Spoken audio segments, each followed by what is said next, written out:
Hello, my name is Tim Patrick, and this is the second half of my review for the Ilevil AP from Ilevil Aviation. In the first part of this review, I showed you what came from the company as far as trim tabs and servos, and how I installed them onto the Savannah airplane, a kit airplane that I was building. In this part of the review, we'll look at the finished product, we'll take a look at how it looks in the cockpit, and how it operates in flight. Before I do that, I do want to mention that in the first video, the plan was to install just one trim tab on one of the flaperons.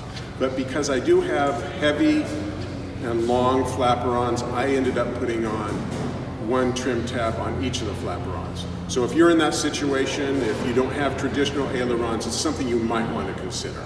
Okay, let me show you how it all turned out. Quick look at how the airplane turned out. If you want to take a closer look, I'll put a link for a video down below. And here's the trim tab I had to add on the flaperon. You can see the flaperon runs the entire length of the wing.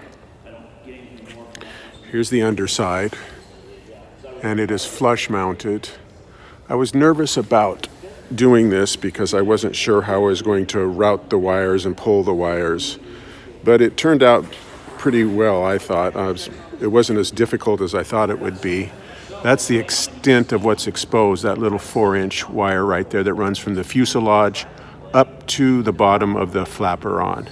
Something that helped was this little gizmo right here from Amazon. It's used for fishing wire and moving things around in tight spaces, and it was a big help. So if you're in a situation where you have a completed aircraft and you're not sure about having to route wires, for me it turned out pretty well, and I think there's not too much that's unusual about my airplane. So you might think about that. Here's the other flaperon. This is the trim tab that I installed during construction, and you can see that this is a little bit different because the wire comes out closer to where the trim tab is. Instead of at the fuselage, the wire comes out here. And that's the only exposed part also on this, just that little section of wire. This is also a flush mount. This is the elevator, same size trim tab. This is the medium size trim tab, and it is also flush mounted right there. And the wire comes out right there. Just once again, just a little short section of wire. Here's what everything looks like on the Ilevil app. There are many different screens for you to choose from. I ended up going with these 4 screens. You've got the EFIS right there, the engine analyzer, the autopilot, and traffic. Now for the engine analyzer, it does require third-party hardware. In my case, I went with the GRT engine analyzer. Here's their display. It's not convenient to read. It takes quite a bit of button pushing, but when you combine it with the Ilevil app, this is what you get. Everything very readable and just right there, right up front for you. You can see on the top is the tachometer. On the top left is the fuel pressure. In the top middle is the oil pressure. Then down below is the oil temperature. And then the left and right CHT. On the bottom left is the volts, and on the bottom right is the Hobbs. So even though you do have to buy the hardware for this, I think this display is really helpful when you're flying. I also have the Ilevil connected to my GPS. This is just a portable GPS from iFly. It's the iFly GPS 740B, but it works very well with the Ilevil hardware and with the Ilevil app. Right now I have a simple flight plan entered into the GPS. It's a flight plan from Camarillo to Santa Barbara, and you can see over here on the EFIS, on the autopilot, it's been picked up by the autopilot. So if I press, you see KSBA, that's Santa Barbara, so if I hit that nav button, the autopilot is going to kick in and it's going to follow the flight plan from the portable GPS. And so that's a nice feature. I also wanted to give you some demonstrations of how this operates in flight. So I've got a video. In the first part of this video, you're going to see where I put the airplane in a little bit of a bad attitude and I press the level button right there. And the autopilot will kick in and it will level the airplane. In the next part of the same video, I'm going to activate the flight plan, and so it will pick up the flight plan that I have entered, and you'll see it over here. It will say NAV, showing that the autopilot is following the flight plan.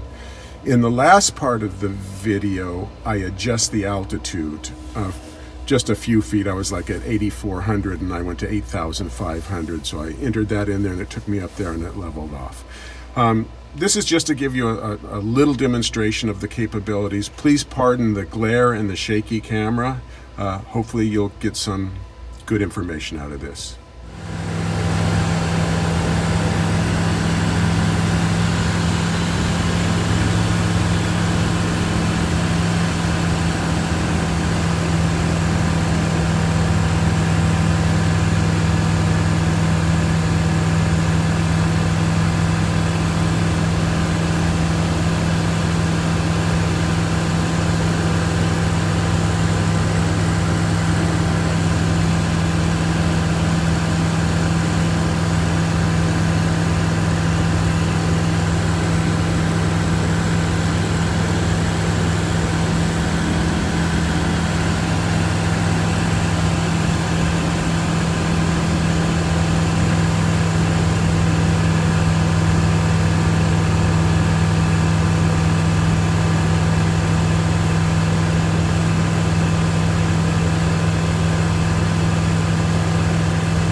So I guess as a final word, I'd say going into this, I was nervous about the Ilevil AP because this type of autopilot technology isn't all that common. But in the end, all I can say is that it works very well and I've been very pleased with it. I've had no problems at all. I've got about 15 hours on it now.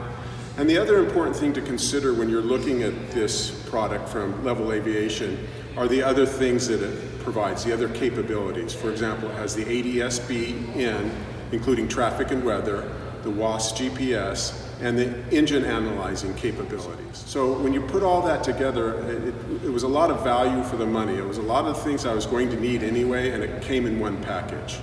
So that's about all I can say about the Ilevil AP. It's worked well, and I would recommend it for a VFR platform. Thank you very much.